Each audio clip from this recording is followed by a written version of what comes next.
오늘은 제목부터 조금 다르죠. 시어머니가 며느리를 위한 결혼 작전이다. 요즘에 이런 가정들이 있나요? 대부분 다 친가의 부모님들이 아들, 딸들을 시집을 보내거나 장가를 보내죠. 근데 간혹 가다가 그런 경우도 없지 않아 있기는 하는 것 같아요.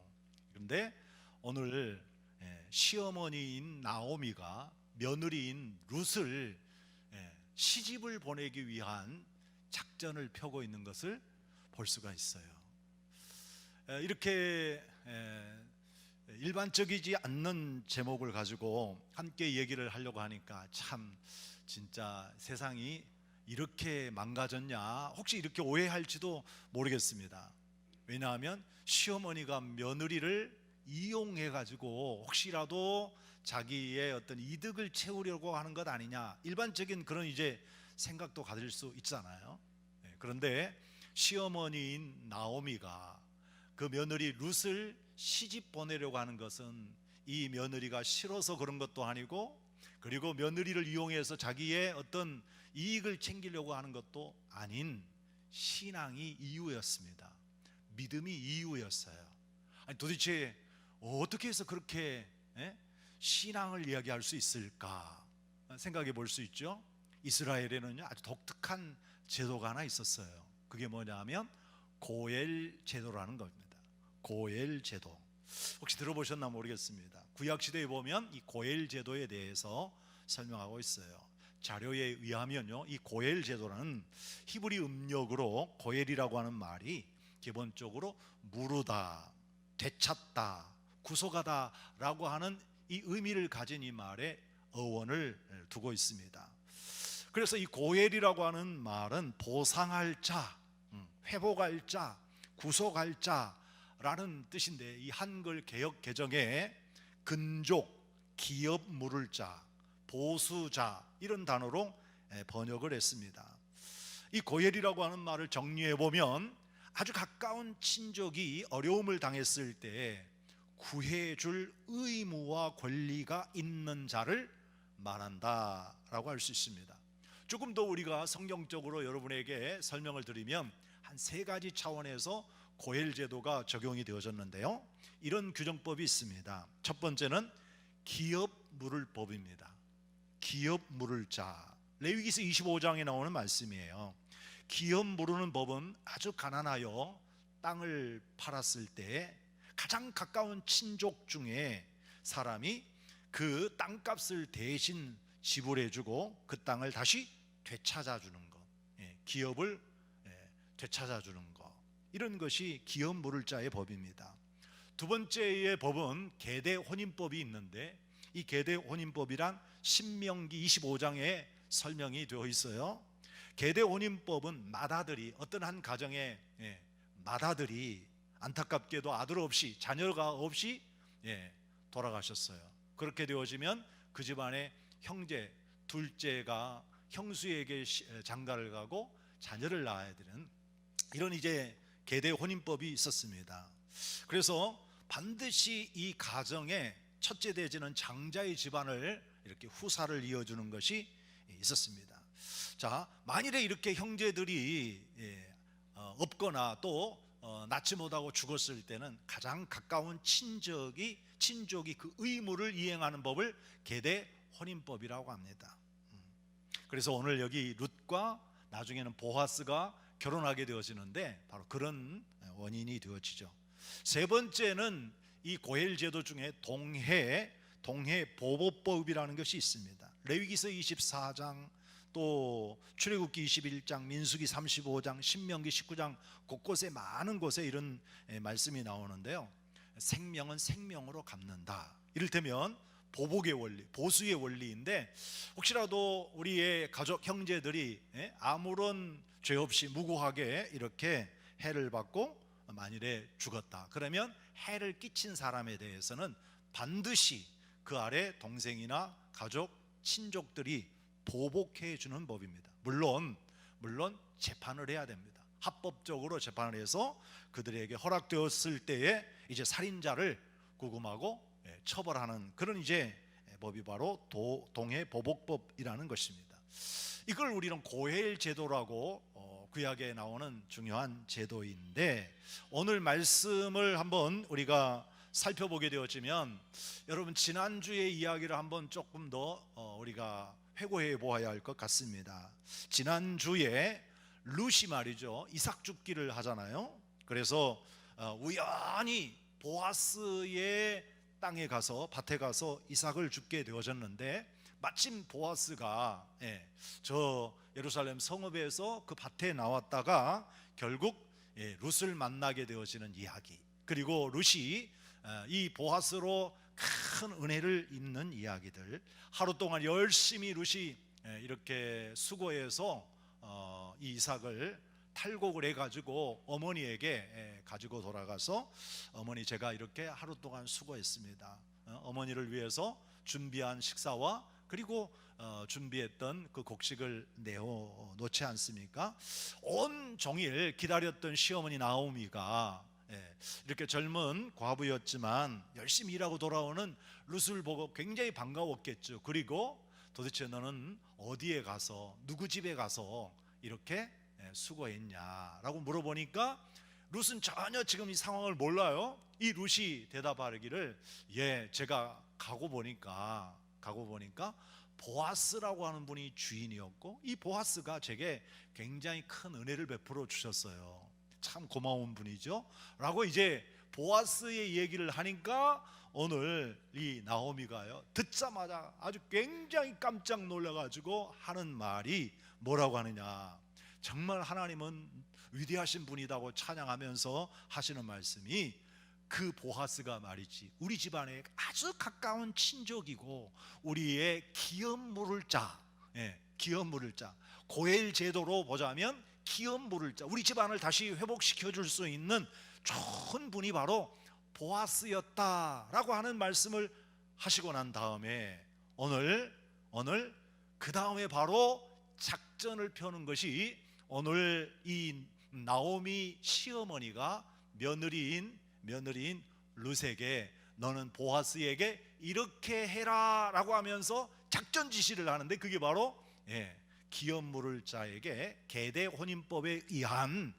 혼인을 위한, 결혼을 위한 작전을 하게 되어진 겁니다. 그러니까 결국 이 나오미나 룻은 여기에 사람들에게 자기의 몸을 팔거나 또 어떤 도저히 도덕적으로 윤리적으로 있을 수 없는 이런 짓을 하는 것이 아니라, 자신의 집안과 자신의 가문과 미래를 위해서 하나님께서 만들어 놓으신 제도에 따라 오늘 사랑하는 딸 같은 이 룻을 보아스에게 시집을 보내려고 나오미가, 시어머니가 이렇게 계획을 하고 작전을 하고 있는 것을 볼 수가 있습니다.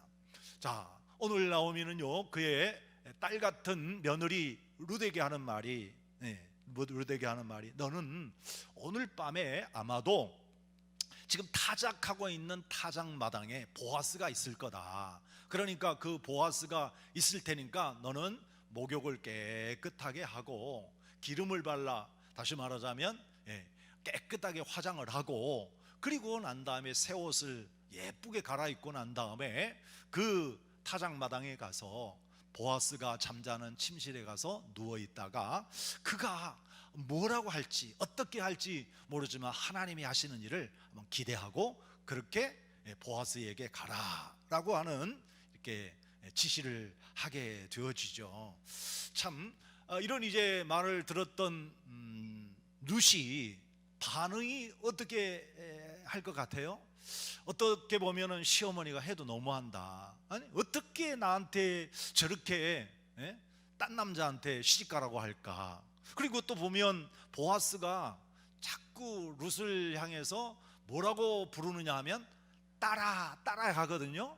실제적으로 학자들 얘기에 의하면 나이가 한 20세 이상은 차이가 있었을 거라고 해요.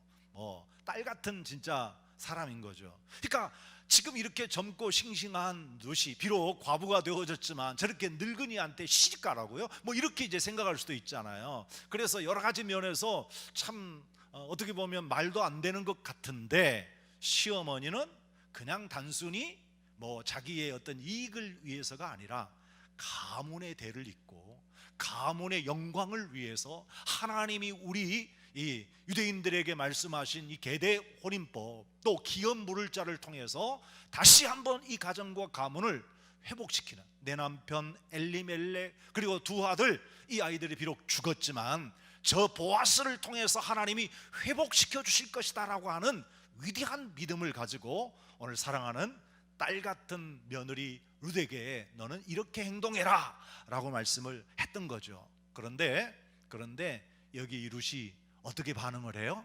말도 안 되는 소리라고, 어떻게 나한테 이렇게 하느냐고 하지 아니하고 곧바로 순종하게 되었습니다. 오늘 1절부터 5절까지 이 말씀이 있는데요, 마지막 5절에 이렇게 기록되어 있어요.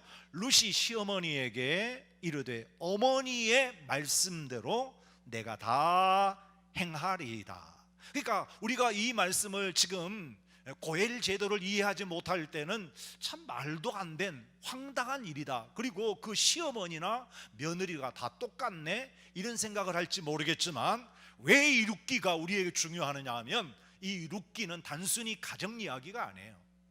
마지막 4장 끝에 가서 보면 다윗에게 연결이 되어지고 다윗뿐만 아니라 나중에 가서 결국에 가서 예수 그리스도께 연결이 되어지지 않습니까? 그런 것을 보게 되어지면 이 사건은 단순히 한 가정의 이야기도 한 개인의 이야기도 아니라 예수 그리스도의 족보의 이야기예요. 하나님의 나라의 이런 이제 백성들의 이야기예요. 그런데 지금 이 황당한 것 같은 이야기는 이게 믿음으로 이루어져 가고 있는 신앙의 이야기다라고 하는 것입니다. 그래서 조금도 우리가 이 사건에 대해서 우리가 오해하거나 의심할 여지가 없다.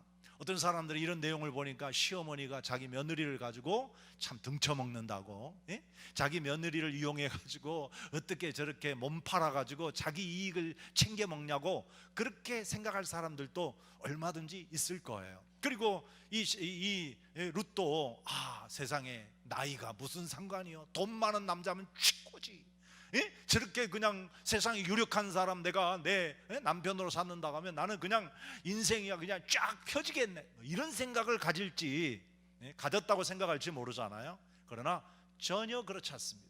오늘 여기 5절에 룻이 순종하게 되어진 것도 믿음으로 순종하게 된 것이고, 나오미가 이렇게 얘기해요. 1절 말씀을 한번 보십시다. 1절, 룻의 시어머니 나오미가 그에게 말합니다.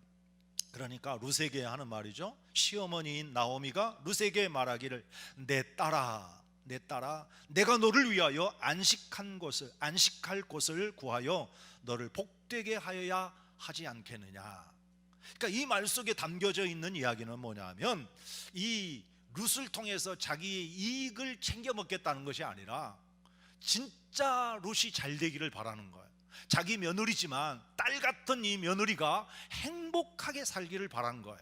그래서 내가 너한테 하는 말은 너에게 또는 나에게 어떤 유익을 주기 위한 것이 아니라 너가 이렇게 행함으로 인하여서 너가 복받기를 원한다.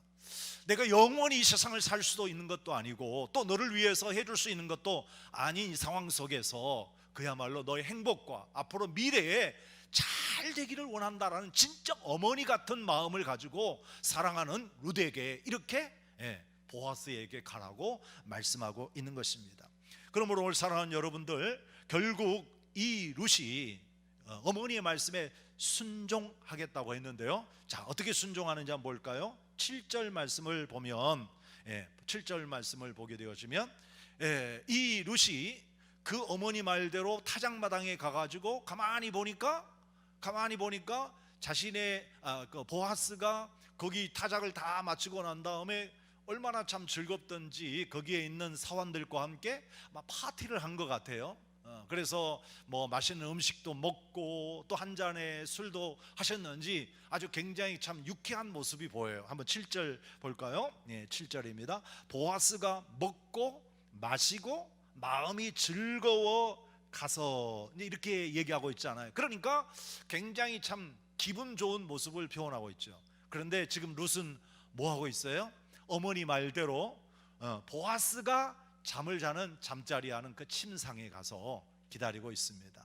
그리고 이 모든 파티를 마치고, 그리고 뭐 지금 뭐 집이 잘 지어져 있거나 뭐 그러잖아. 볕단들이 있는데, 곡식단이 있는데 그 한켠에다가 잠자리를 만들어 놓은 거겠죠. 그리고 이불을 이렇게 펴놨던 것인데, 이 보아스가 딱 이제 누우려고 하는 그 상황 속에 룻이 가만히 들어가게 되어진 거잖아요. 그래서 처음에는 뭐 보아스가 전혀 알지 못했죠. 눈치를 채지 못했어요. 그러다가 어떻게 하는 순간에 뭐 이상한 낌새를 느끼고 깜짝 놀래가지고 보아스가 뭐라고 합니까? 야, 누구냐? 도대체 넌 누구냐? 오늘 9절에 있는 말씀이에요.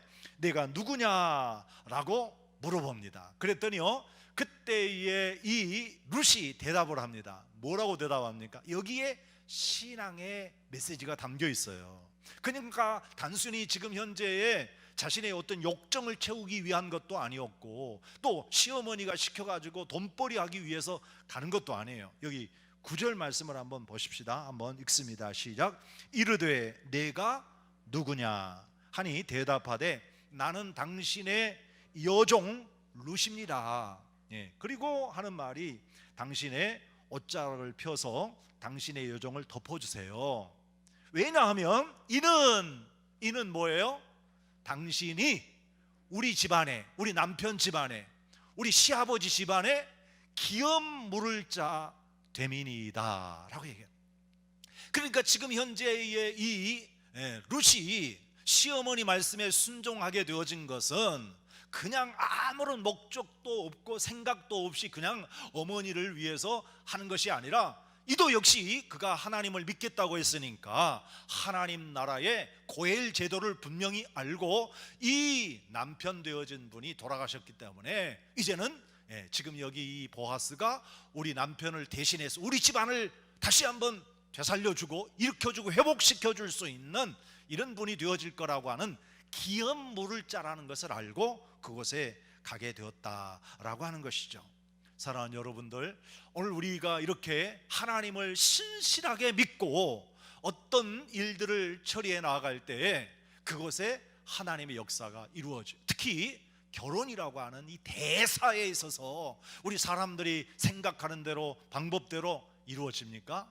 정말 하나님의 은혜로 이루어질 수 있잖아요. 그래서 믿음이 있는 사람들은 오늘 이 룻을 통해서 어떤 교훈을 얻을 수 있어야 되느냐 하면, 잠깐 말씀드려보면 첫 번째 이런 교훈이 있을 것 같아요. 먼저 부모님들이나 어른들의 조언에 귀를 좀 기울였으면 좋겠어요. 특히나 우리 이제 결혼하려고 하는 우리 청년들, 여러분들이 부모님들의 말씀에 좀 귀를 기울였으면 좋겠어요. 신실한 믿음이 있다면 믿음으로 권면하시는 부모님의 말씀, 즉 시어머니인 나오미가 믿음 좋은 룻에게 권면했던 너는 이렇게 해라 저렇게 해라 하는 말에 좀 귀를 기울였으면 좋겠다, 그런 생각이 들어요. 두 번째 교훈은 뭐냐 하면, 몸과 마음을 순결하게 하고 예쁘게 단장하여, 그래서 이제 대상자를 만나게 되어지면 효과적이라는 거죠. 이를테면 지금 여기 이 나오미가 그의 며느리에게 하는 말이, 너는 말이지 지금 빨리 가서 목욕을 해라. 목욕을 시키고, 그리고 여기에 기름을 발라서 화장을 시키고, 그리고 뿐만 아니라 새 옷을 잘 갈아입혀서 보내지 않습니까?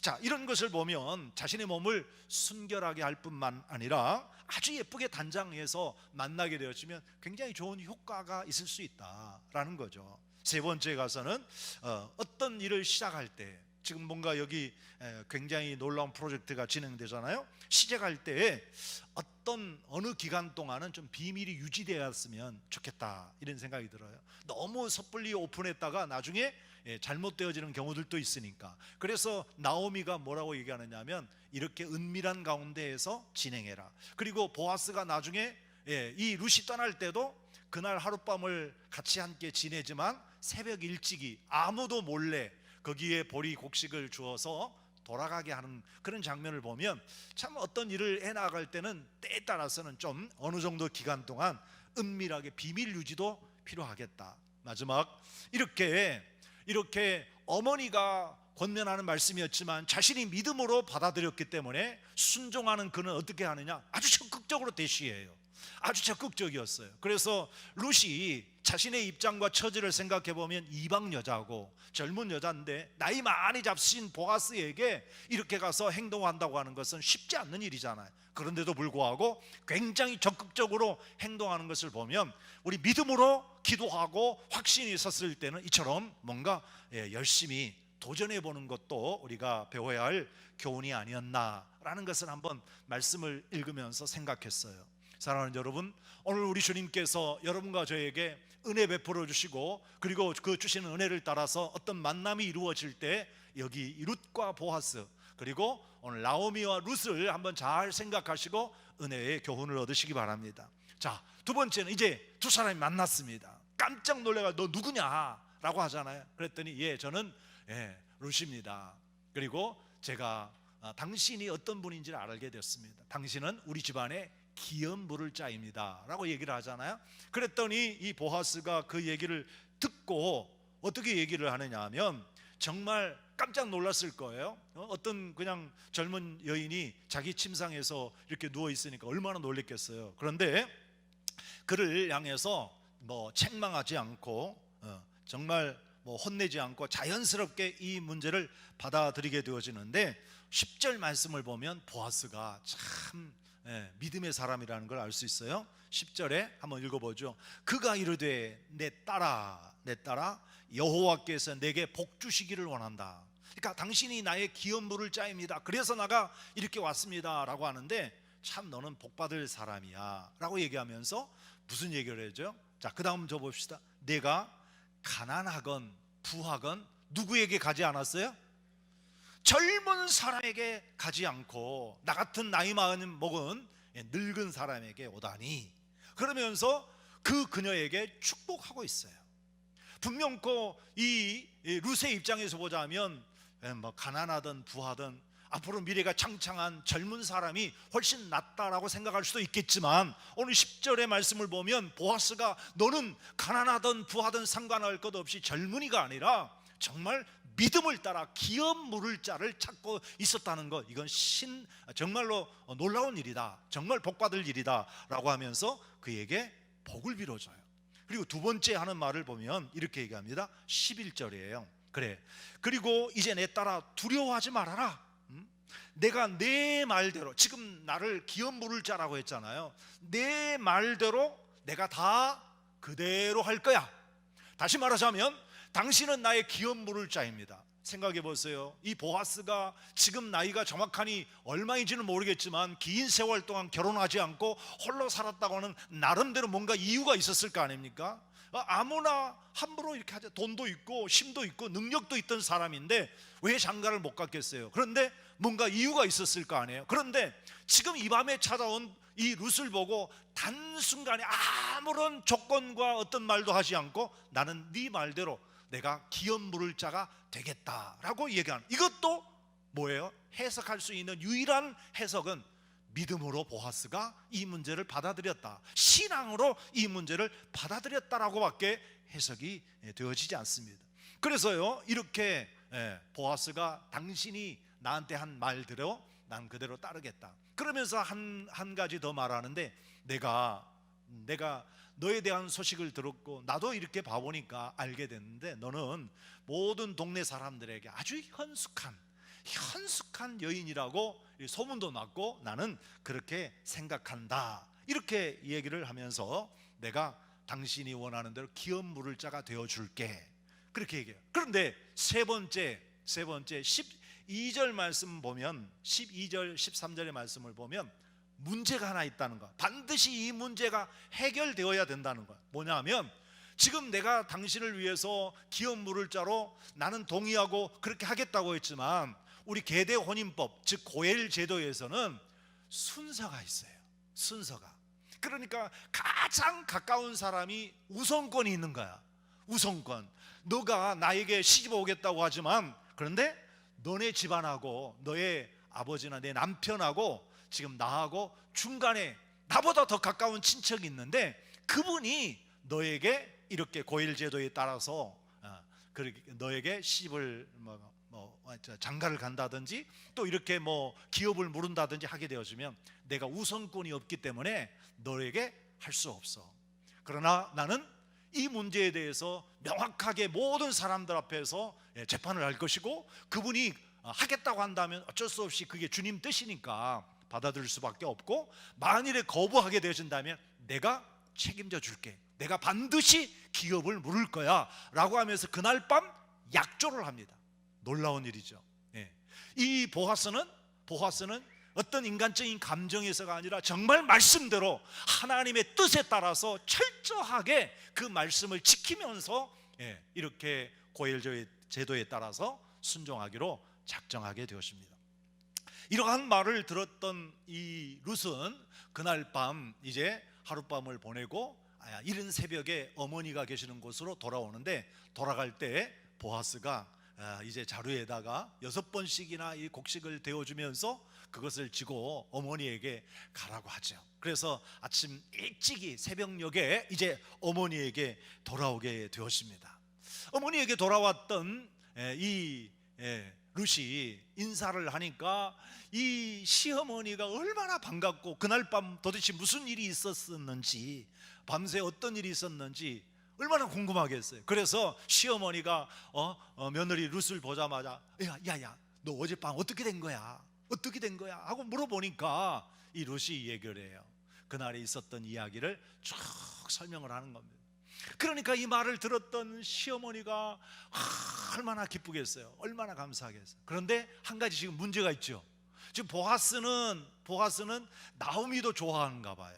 그리고 룻이 진짜로 그 보아스와 결혼하기를 원하는가 봐요. 그런데 그 중간에 자기 집안에 좀 더 가까운 친족이 있는데 그렇게 마음에 안 들었던가 보죠. 그래서 보아스하고 결혼되어지기를 원했던 것 같아요. 그래서 오늘 여기 마지막 절 18절에 보면 나오미가 이런 말을 하죠. 우리 18절 봅시다. 이에 시어머니가 이르되 내 딸아, 지금 이 사건이 어떻게 될지 알기까지 앉아 있어라. 진짜 어떻게 될지 지금 현재까지는 알 수가 없는 거잖아요.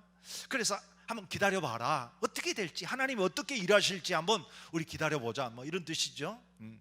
그리고 그 사람이 오늘 이 일을 성취하기 전에는 우리 쉬지 말고 기다려보자. 이 속에 뭐가 담겨 있겠어요? 우리는 하나님 믿고 믿음으로 한 일이니까 우리 기도하고, 그리고 오늘 하나님이 어떻게 역사하시는지 한번 기다려보자 라고 하는 것이 여기 담겨져 있겠죠. 그러니까 지금 이분들은 결혼작전이라고 하는 것이 단순히 인간의 육정에 의해서 누구 좋아하는 사람에게 막 강제적으로 억지로 막 이렇게 해가지고 자신의 이익을 챙기려고 하는 것이 아니라 철저하게 하나님 말씀에 의해서 하나하나 하나님이 어떻게 이루어 가시는지, 자, 분명 그 나이 차이로 보자면 도저히 극복할 수 없을 것 같은 이런 나이였고, 그리고 또 그것뿐만이었습니까? 사실 이 룻은 이방 여자잖아요. 그리고 이렇게 이미 남편이 죽고 과부된 이런 상황이잖아요. 그러니까 어떻게 보면 세상에서 가장 불쌍한 사람이 되어졌는데 이 사람이 가장 유력한 사람의 아내가 되어진다라고 하는 것은 어떻게 보면 거의 불가능한 얘기예요. 그런데 나오미도 믿음을 가졌고 룻도 믿음을 가지면서 하나님이 우리 집안을 회복하시고 일으켜 세워주실 것이라고 하는 기대와 소망을 가졌기 때문에 믿음으로 이 일을 지금 추진하고 있는 겁니다. 여러분, 결혼 이야기 같지만 우리 신앙에도 접목해 보면요, 정말 우리 하나님 앞에 나아가는 저와 여러분들은 마치 저 나오미와 같이, 마치 우리 룻과 같이 세상에서 가장 불쌍하고 정말 힘이 없고 가능성이 전혀 보이지 않는 불쌍한 사람들이지만 믿음을 가지고 도무지 상상할 수 없는 보아스, 우리 주 예수 그리스도를 소망하면서 믿음으로 나아갈 때 하나님은 위대한 길을 열어주시고 구원의 손길로 우리를 이끌어 주신다라고 하는 은혜를 우리가 믿지 않습니까? 하나님께서 일하실 것을 기대하면서 오늘 어떻게 일하실지 우리 함께 기도하면서 기다려보자 라고 하는 말씀으로 오늘 말씀을 맺고 있는데요, 여러분, 오늘 저와 여러분들 부족하지만 하나님은 살아계시고 우리의 신랑 되신 그 예수님이 신부된 교회와 우리 성도들을 어떻게 이끌어 나아갈지 여러분과 제가 이 한 주간을 기대하면서 정말 말씀을 붙잡고 믿음으로 나아갈 때 하나님이 우리를 신기하게 놀랍게 축복하시는 역사를 만나게 되어질 줄 믿습니다. 이 같은 은혜가 우리 모든 성도 여러분들에게 함께 하시기를 주의 이름으로 축원합니다. 아멘, 아멘.